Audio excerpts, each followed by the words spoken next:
Well, this is my backyard fire in action. It's all made of bricks. At the bottom I've got a concrete slab, just the right size, but you can put it straight on the ground. The first layer is a brick on its edge, then you put your grates across, and then put one flat and then one that way. So at this height here gives a pretty good height for putting a grate across and cooking, depending on how you control your fire. All the ash goes underneath, plenty of air gets underneath the fire, so it burns really well. And like all the ash gathering underneath, that's, you just spread it around your garden when you get enough. So tonight I'm just cooking a spit. It's a little battery operated spit. Built a box to go around the motor to quieten down the noise a little bit. And you may not be able to see it, but I've got a little screw there that goes under here to stop the box can turn around if the meat's out of shape, which this one is a little bit. And also I've raised it up fractionally because it can, without the screw, just walk its way off and drop on the ground, which you don't want to happen if you have to go and do something. So at the moment I've got the fire just running parallel, a parallel fire. It's about 6 inches away from the roast. Underneath I've got a pan, which it's going to catch all the juices so I can make nice gravy. Now, a good thing about a spit is the juices roll round and round and round, and sort of it keeps the meat very sort of tender.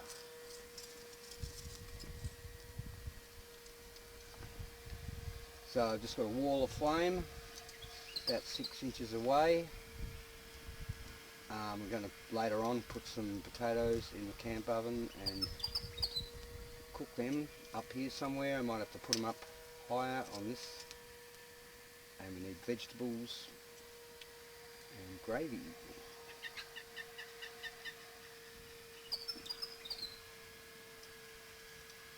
So you can get hold of these grills at hard rubbish days or from your local tip. People chuck out barbecues with the grills, and if you went and bought one of those in the hardware, they're around about $35 to $40. So see if you can get them when they're chucked out. So you'd need 2 on the bottom and then 1 across up here. So the bricks are just loosely stacked so that you can change it around.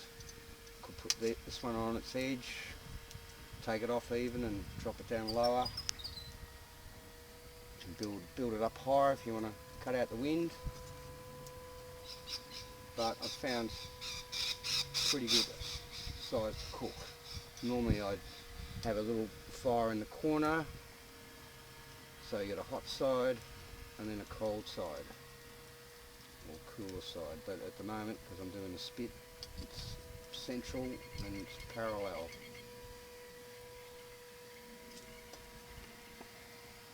Anyway, we'll come back a bit later when it's starting to brown. So the spit's been on for a bit over an hour. You can see it's nicely browning on the outside. The juices sort of roll around. Got some dripping into the pan, but if you have them dripping into the fire, well, it just flares up the fire and you're losing all that good juice.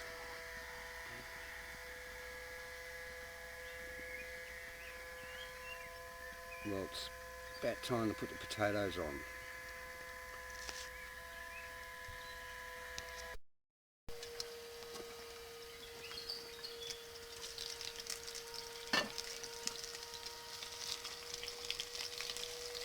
there's the potatoes and pumpkins. It's going to cook on top of the fire in a bit of oil, fat it is.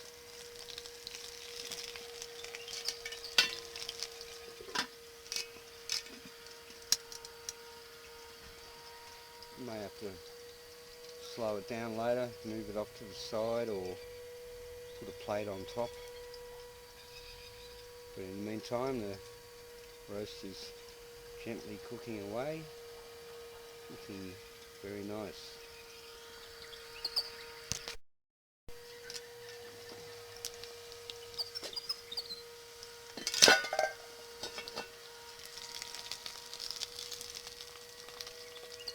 Maybe a little on the hot side, we'll just move it to this side for a bit.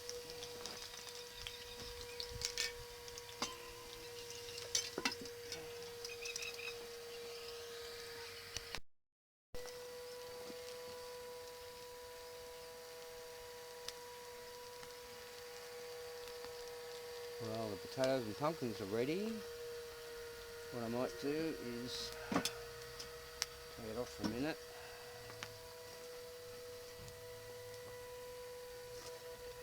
Steel plate I can put on, and this will hopefully just keep it nice and warm. So the next thing we'll have to do is the vegetables.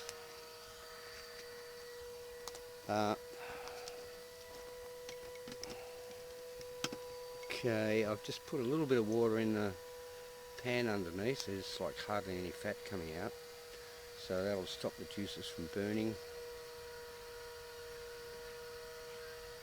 Make a nice gravy.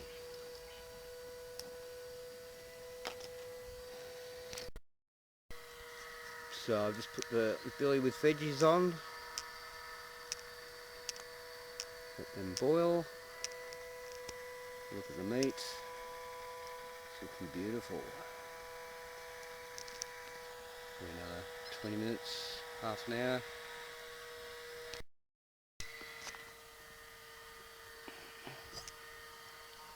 Okay, so the vegetables have been boiling for probably long enough. I'll put them right over to the side. So I'm going to have to make gravy next. We'll just put a bit more water in here.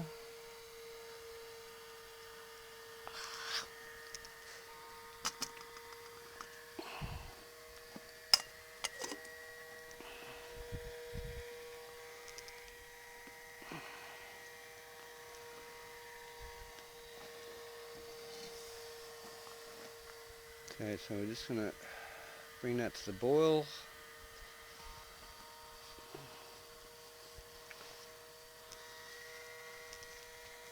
So I'll let the fire die right down. The meat probably needs to be taken off shortly and maybe put in the other pan.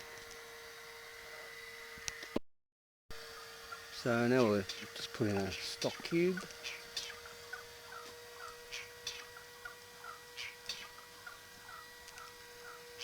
Touch of tomato sauce, don't tell anyone.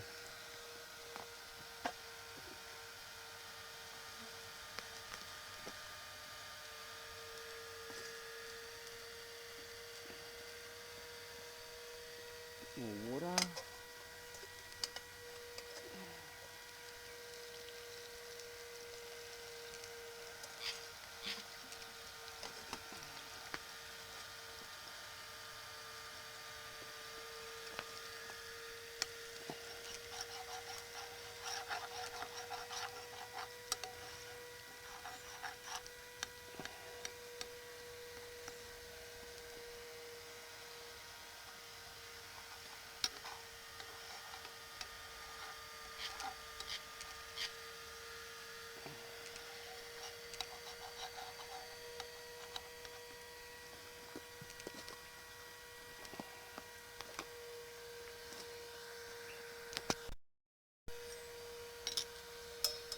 So now we're just going to pour this with a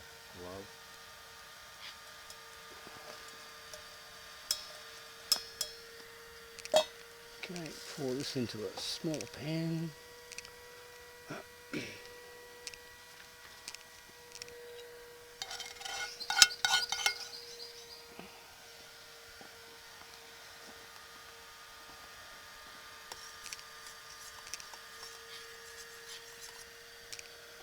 So we need to add a bit more water, let that brew a bit, and then some bit of corn flour.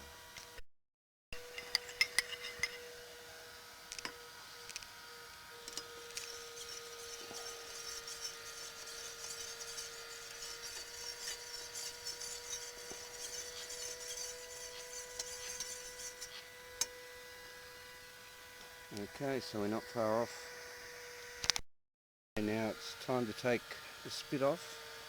I'll put it in the pan and just let it rest for a little bit.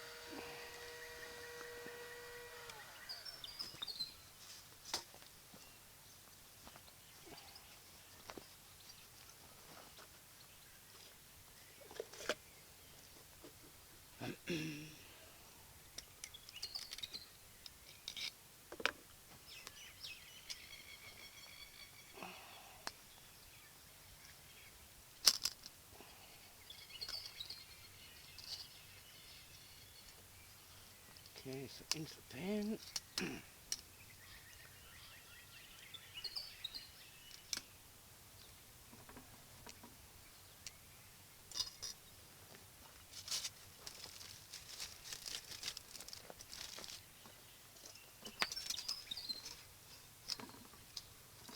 Silver paper on top.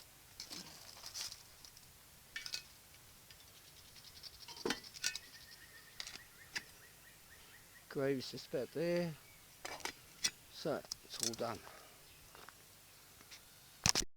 So we got 2 plates dished up with the potatoes and vegetables. And I'll just carve up the meat. So we'll just carve it up, see how it looks.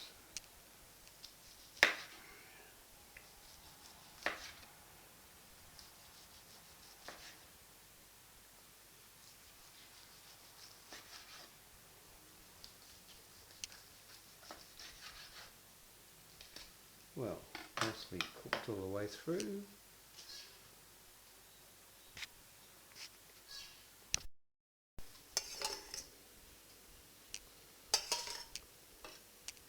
Bit of gravy.